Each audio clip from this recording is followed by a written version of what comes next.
Welcome back to the Rich Life Diaries. So today I want to share my secrets on the 5 things I do at 50 to stay hot as fuck. So yes, I'm 50 years old and I genuinely feel better and look better now than I did in my 30s. And no, I'm not being a braggy bitch, it's just the truth. And it didn't happen by accident. It happened because I dialed in on a few simple things that anybody can do. So if you are in your 40s, 50s, or even in your 30s and you want to age well and feel amazing in your skin, this episode is for you. So let's get into it. Welcome to Rich Life Diaries, the podcast where we talk real strategies for creating abundance, building a business you love, and designing a life that actually feels good. If you're done playing small and ready to create your dream life, you're in the right place.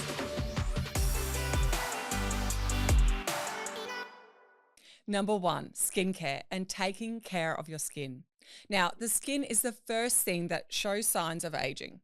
And even the best facelift in the world will not correct bad skin. Your skin is the first thing people see. And the way you treat it in your 20s, 30s, and 40s decides how you will look in your 50s and 60s. Now, I have been consistent with really good skincare since my 30s. And if you have seen any of my other episodes, you will know that I am a massive advocate for Rationale skincare. It's the best. And my skin looks like a baby's bum because of it. But I understand it's expensive. So if you can't afford Rationale, that's okay. Just start using products with retinol in them, as this is the key ingredient that resurfaces your skin. And with time, it makes your skin look younger and younger.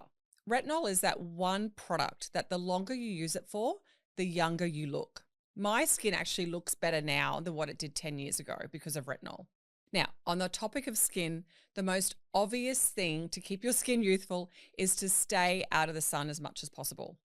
Now, back in my 20s, I used to lather myself with baby oil and bake myself out in the sun until I looked like a lobster. But since I've turned 40, I stopped sunbaking. And now this doesn't mean that I don't go out in the sun, because I do, and vitamin D is actually really good for you.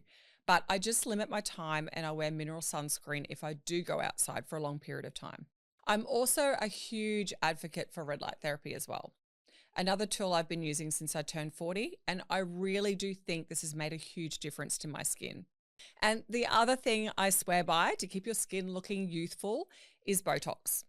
I actually get baby Botox because I just don't like to have like a frozen face, but doing this has kept the wrinkles away for sure. Okay, moving on to the second thing I do to keep hot as fuck. Gentle exercise. Now, in my 30s and most of my 40s, I used to smash myself in the gym thinking that that was the only way to look good.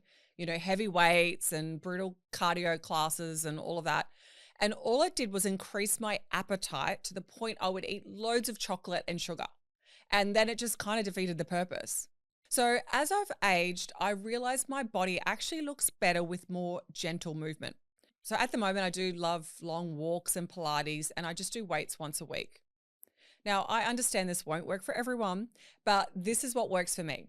And I feel like if I do too much weights, my body just gets a bit more chunky looking or something. Actually, I have a friend of mine called Mel, and I remember back in our 30s, she was like just a crazy gym junkie. She'd work out 2 hours a day, 6 days a week. And for a while there, she just had a phenomenal body. But then I remember she just got burnt out and then stopped all the over exercising, and then she just put on a bit of weight. And then I just remember her struggling to lose the weight, and she went back to her old routine, but it just didn't work anymore. And then I remember she started doing yoga instead because she was told her nervous system was fried, and that was probably contributing to the weight gain. Anyways, long story short, she lost all the weight just from doing yoga 4 times a week and nothing else. So now my theory is, don't punish your body. Be gentle with it. Keep it strong and mobile, but don't overdo it. Gentle and consistent beats brutal and burnt out every single time. Number 3 is a healthy relationship with food. So I have touched on this in another episode, but it's worth saying again. I do not diet. Not ever, not a little bit. I eat real food, and if I want to eat chocolate, I eat the chocolate. If I want pasta, I have the pasta. I just don't go crazy with any of it. The minute you start labeling food as good or bad, you just set yourself up for years of guilt and binging and dieting and all that drama. Food is your friend. It's there to nourish you and give you energy. And if you are still doing the no carb, no sugar, no joy thing in your 50s, please stop. Just eat the freaking cake. Now, I have to be honest with you though, I am actually taking GLP-1s. Now, I have taken GLP-1 for 2 years and it has been the best thing. It's just completely got rid of any food noise and it has killed my crazy sugar cravings and it has helped maintain my weight. I've just been microdosing it for ages just to maintain my weight, so I do swear by it. So number 4, dress young and surround yourself with younger or young at heart people. Now, I am not saying go out and dress like a 20-year-old or hang out with 20-year-olds on the weekend unless that's your thing. But there is just no rule book when it comes to hitting 50 that says that you have to start dressing like a grandma. And to look hot, your clothing and how you style your hair actually matters. If you have a stylish friend and need some help, ask them to take you shopping. I have actually done this for heaps of my friends. Literally, clothing and a new hairdo can knock 10 years off anyone's age. Not to mention, when you look good, you feel good. And when you feel good inside, this also shows and people will start noticing the shift. And the same goes for who you spend your time with. A lot of my friends are younger than me. Not all of them, but a good chunk of them. And then I have my friends my age who are young at heart, who are still excited about life and up for fun and adventure. If you hang around with people who have given up, who complain about everything, who are stuck back in 1995, well, you're going to age the same way.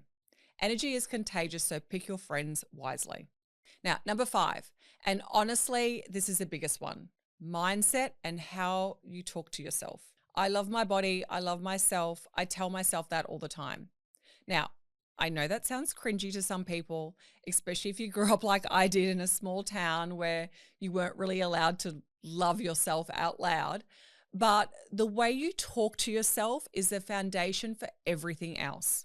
The skincare, the exercise, the food, all of it falls apart if your inner voice is constantly telling you you're ugly, fat, or past it. I look in the mirror and I find things I like. I compliment myself. I move through my day assuming I look great. And the wild thing is when you do that, you actually do look great because confidence changes the way you carry yourself. The women that I know in their 50s and 60s who look incredible, every single one of them has a strong mindset. They are not dragging themselves down with negative self-talk. They've decided they're hot and they act like it. And the world responds to that. So if you think you are as hot as fuck, you probably will look hot as fuck. So just be careful with how you speak to yourself.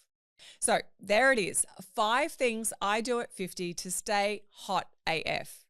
Good skincare, red light therapy, stay out of the sun, gentle exercise, a healthy relationship with food and GLP-1s.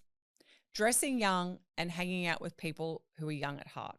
And the most important one, mindset and how you talk to yourself. None of this is rocket science. None of it is expensive. It's just being consistent and being kind to yourself. So if you have found this episode useful, make sure you subscribe below and I look forward to seeing you back here in a couple of weeks. See ya.